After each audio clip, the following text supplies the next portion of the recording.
I'm Nan Sushil, and today we'll be studying the topic lasers. So, without any further ado, let's just hop into it. Now, lasers is a very vast topic, hence, I'll just be covering very important topics that might be required by students for a quick revision. Therefore, these are the following 6 topics that I'll be covering in this video. Light amplification by stimulated emission of radiation. This is the full form of lasers, and this tells us a lot about its process and which will be revealed as the video progresses. The characteristics of laser are as follows. It is highly directional, that is, the light beam is emitted in only one direction without any divergence, because the full angle beam divergence for lasers is 0.01 milliradian. That is, the beam diverges less than 0.01 millimeters for 1 meter. Now, lasers, as they are emitted from a very small space, they are highly intense. That is, the energy is concentrated in a narrow range, both spatially and spectrally. It is expressed in the number of photons per second, and the output power can vary from milliwatts to gigawatts. Laser lights are highly monochromatic, and the difference in frequency ranges from only 100 to 1000 Hz, which is very less compared to other forms of visible spectrum. However, it is impossible to achieve absolute monochromatism for any light because of the uncertainty relation between energy and time. Lastly, lasers are highly coherent. That is, the light beam travels in the same phase or with constant phase difference. This high degree of coherence leads to tremendous spatial concentration. There are two types of coherence observed. One is spatial coherence and temporal coherence. In spatial coherence, in 2 points on a waveform, if they are in the same phase and after a set period of time, if they remain in the same phase, then the light wave is said to be spatially coherent. While for temporal coherence, if at a particular point on a single waveform is in a particular phase and after a set period of time it remains in the same phase, then that light wave is said to be in temporal coherence. Now moving on, absorption and emission of radiation. Now this is the most important process for lasing action. Matter reacts with discrete packets of light energy in the form of photons, and the difference between the different energy states gives us a relation to find the frequency of light, frequency of energy that can be absorbed or emitted by the electrons during lasing action. There are three processes that we'll be studying out here and which are mathematically related: stimulated absorption, stimulated emission, and spontaneous emission. Now here I have provided some of my handwritten notes for better understanding. First is absorption. Now from there are two energy levels E2 and E1, and atoms are in lower energy level E1. Energy h nu, which is equal to the difference in energy levels E2 and E1, is provided to the atoms, and they get excited and transition to higher energy level E2. This rate of upward transition will be given by the formula R12 is equals to B12 into N1 into rho nu, where N1 is the density of atoms in energy level E1, rho nu is the spectral energy density, and B12 being the Einstein's coefficient of absorption. We'll be using this equation later on for the relation between Einstein's coefficients. Emission. Two types of emission, spontaneous and stimulated. Spontaneous requires no external energy for the atoms to transition to a lower energy state, while in stimulated, external energy must be supplied to the atoms to fall to lower energy state. The rate of spontaneous emission is given by RSP is equals to A21 into N2, where A21 stands for 1 by tau 21. Tau 21 is the spontaneous lifetime of the atom in higher energy state, which is very less, around 10 to the power minus 8 seconds only. And spontaneous emission is observed in LEDs. The rate of stimulated emission is given by RST is equals to B21 into N2 into rho nu, where B21 is another of Einstein's coefficient and N2 is the density of atoms in energy level E2. It is basically observed in lasers. Now, the relation between Einstein's coefficient requires Maxwell-Boltzmann distribution, which gives us the population of energy levels. That is, n is equals to g exponential minus e divided by kBt. G is the degeneracy factor, kb being the Boltzmann constant, e the energy in the specific state, and T is the absolute temperature. Using this formula, we get the population for energy level E1 and E2, that is N1 and N2. Dividing N1 by N2, we get G1 by G2 exponential E2 minus E1 by kBt. and E2 minus E1 we know is equal to h nu. Now, assuming our lasing system is in thermal equilibrium, we take the rate of absorption equal to the rate of emission, that is R12 is equals to R21, R21 being the summation of RSP and RST. Using that, we get the relation for rho nu. Taking B21 into N2 common, we further modify that equation. From the relation of N1 by N2 that we got, we use this in the formula for rho nu and label it as equation 4. Now, from Planck's theory of blackbody radiation, we know that rho nu is equals to 8 pi h nu cube n naught cube by c cube into 1 by exponential h nu divided by kBt minus 1. Here n naught cube is the refractive index of the medium. Comparing equation 4 with the Planck's equation, we deduce that B12 is equals to G21 G2 by G1 into B21 and A2 by B2 A21 by B21 is equals to 8 pi h nu cube n naught cube divided by c cube. This gives us the relation between the Einstein's coefficients. With a small note, when the degeneracies of the two levels E2 and E1 will be same, therefore G2 and G1 will cancel each other and B12 will be equal to B21, which implies that the probability of absorption and stimulated emission will be the same. Moving on to population inversion and pumping. Population inversion is the situation of atoms in higher energy levels or the excited state for stimulated emission. It is very important for lasing action and it is an absolute must for stimulated emission to occur. However, there is a prerequisite to population inversion as well, that is the occurrence of metastable state. Now, lasing action is impossible to achieve in a two-level system because usually we have seen that the lifetime of electrons or atoms in the higher energy state is very less, that is 10 to the power minus 8 seconds. Therefore, it just drops down to the lower energy level. Therefore, a metastable state between the higher and lower energy level allows for atoms to drop down to that level first and then drop down to the ground state, which results in 3-level or 4-level systems. The lifetime of the electron in the metastable state is around 10 to the power minus 6 to 10 to the power minus 3 seconds, and stimulated emission will be observed from the metastable state. Now, to the right, I have shown the working of how a 3-level system will actually work. E1 is the metastable state out here. Now, atoms excite themselves from E0 to E2 and then they fall to metastable state E1. From there, h nu energy is supplied and stimulated emission will occur when the atom is transitioning from E1 to E0.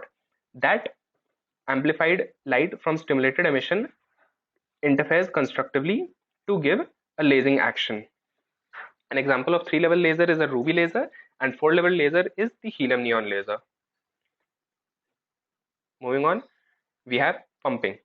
The pumping is the method in which energy is supplied for stimulated absorption in lasing systems. 5 types of pumping. Optical pumping, that is, there is an optical source, usually a flash lamp, that is used for stimulated absorption, mostly used in solid state lasers. Direct electron excitation means there is an electric discharge passed between an anode and a cathode which excites the electrons in the atom. This is used in gaseous ion lasers. Inelastic atom-atom collision means one type of atom collides with another type of atom, thus transferring energy, which results in absorption of energy, observed in helium neon laser. Chemical pumping, a chemical reaction will excite the atoms for the lasing action. An example is the hydrogen fluoride laser. Last is the direct conversion, that is, electric energy is directly converted to radiation and it is observed in LED and semiconductor lasers. Now we'll be studying the laser system, that is the components that make it up. Active medium, excitation mechanism and optical cavity are the 3 main components of a basic laser system. Active medium is the main component that is necessary for lasing action. It can contain a solid state component or a liquid dye or gases or semiconductors. Basically, it contains the material which results in excitation of electrons and therefore lasing action occurs. Excitation mechanism or the pumping mechanism is the energy supply component which supplies energy in different forms, that pumps energy in different forms to the active medium, resulting in excitation. Optical cavity is a set of two coaxially placed concave reflecting mirrors, a highly reflecting rear mirror and a partially reflecting output coupler. Now what happens is the pumping mechanism supplies energy to the active medium. The electrons in the active medium, they are excited to higher energy level and stimulated emission occurs. Therefore, they emit beams of light. Now these beams of light, they reflect back and forth between the two mirrors. At one point of time, they have to collide or interfere, and when they interfere constructively, resulting in another highly intense beam of light. Once the light beam gets sufficiently intense, it passes out from the partially reflecting mirror, which we see as a laser. The pumping scheme is the way or the process in which the energy is pumped into the active medium to excite the atoms to higher energy levels. Two basic laser systems we'll be seeing: 3-level and 4-level laser system. In 3-level laser system, what happens is from E0 to E2, atoms are pumped and they transition to energy level E2. From E2, they fall to metastable state E1. While transitioning from E1 to E0, stimulated emission occurs and lasing action is observed. While in 4-level laser system, there is another short-lived energy state E1 out here. So when the atoms are pumped to higher energy level, they transition to E2 in non-radiative transition, and while transitioning from E2 to E1, stimulated emission occurs, that is lasing action is observed, and then from E1 it falls back to E0. Main advantage of 4-level laser system is that it requires less energy input, as the atoms do not need much energy to jump from E0 to E3 because of the presence of E1. Therefore, less energy input results in higher efficiency. Now, going on to the types of lasers. First comes the helium neon laser. It is a 4-level laser system and a gaseous laser system where helium and neon gas are mixed in a ratio of 10:1. Neon atoms are actually the active centers for the lasing action, while the helium atoms simply help in the excitation of neon atoms. The common wavelength of light that comes out from a helium neon laser is lies in the red light range of visible spectrum, as I have marked in the diagram. The advantages of this laser is that it is highly coherent and monochromatic, and since it is low powered, it provides a continuous beam. Its applications are very simple. They are seen in barcode scanners, in holography, and in laser printers, etc. Now, how it works. Here, electric discharge excites the helium atoms to energy level EH2 and EH3. Now, these excited helium atoms will collide only with those neon atoms that have similar energy level as to them.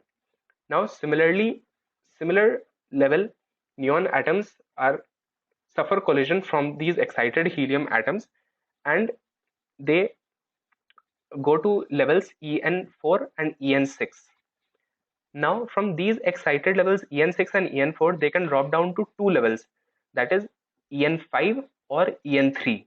Now, three transitions are possible. From En6 to En5, if the atom drops, it emits a laser of wavelength 3391 nanometer. From En6 to En3, which is the most common transition, it emits 632.8 nanometer wavelength of laser, while if it drops from En4 to En3, it emits 1152 nanometer beam of light.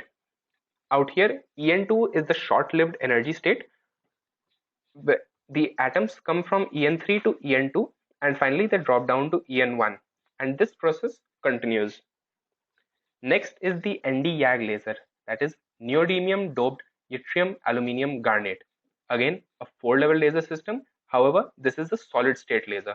Here, a krypton lamp acts as a optical pumping device, and the operational wavelength is around 1064 nanometer. It is very popular type of solid state laser and has a wide range of applications in medical, military, and industrial processes. Now, its working is relatively simple. From energy level E1, the electron jumps to energy level E4 after being pumped by the krypton lamp. There, it suffers non-radiative transition to energy level E3. While transitioning from energy level E3 to E2, stimulated emission occurs and it results in lasing action. And finally, the atoms drop from energy level E2 to E1. And this process continues, thus giving us the laser. Lastly, we come to the carbon dioxide laser. Here, the active medium is gaseous and the gases carbon dioxide, nitrogen, and helium are in a ratio of 1:2:3 in the discharge tube. The operational wavelength lies in the IR region, and out here, there are no atoms that get excited. However, there are different modes of vibration of the carbon dioxide molecules. The transitioning between these different vibrational levels is the main cause behind the laser action. What happens is nitrogen atoms, they are excited from energy level En1 to En2, and they collide with similar energy level carbon dioxide molecules. Now, as you can see, there are 001, 100, 020, and 010. These notations are for representing the different type of stretchings, that are symmetric stretch, bending stretch, and asymmetric stretch. Therefore, 001 implies asymmetric stretching. So, the resonant energy transfer from excited nitrogen atoms to carbon dioxide molecules results in asymmetric stretching of the carbon dioxide molecules. From that level, it can either fall to a symmetric stretching level and release 10.6 micrometer of radiation, or it can fall to a bending level where it can emit 9.6 micrometer of radiation. And finally, from E3, it again falls to bending level, thus emitting lasing action. Basically, the transition of 001 to 100 and 001 to 020 results in the lasing action, while from E3 to E2 there is no lasing action observed, and finally the carbon dioxide molecules will drop to the ground state. 001 actually implies that 1 unit of energy is supplied for the carbon dioxide molecule to attain that stretching mode. Same goes for the other stretching modes as well. To the next topic, that is the last, we come to the applications of lasers. Now, there are various types of lasers that we studied, and their application range we saw resulted mostly in medical, industrial fields. But some of the detailed applications are in scientific research.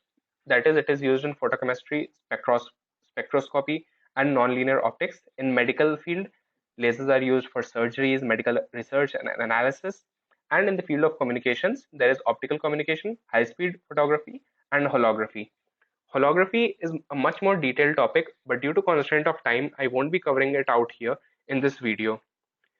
So this is the end, and I hope you understood and enjoyed this video. Safe learning. Bye bye.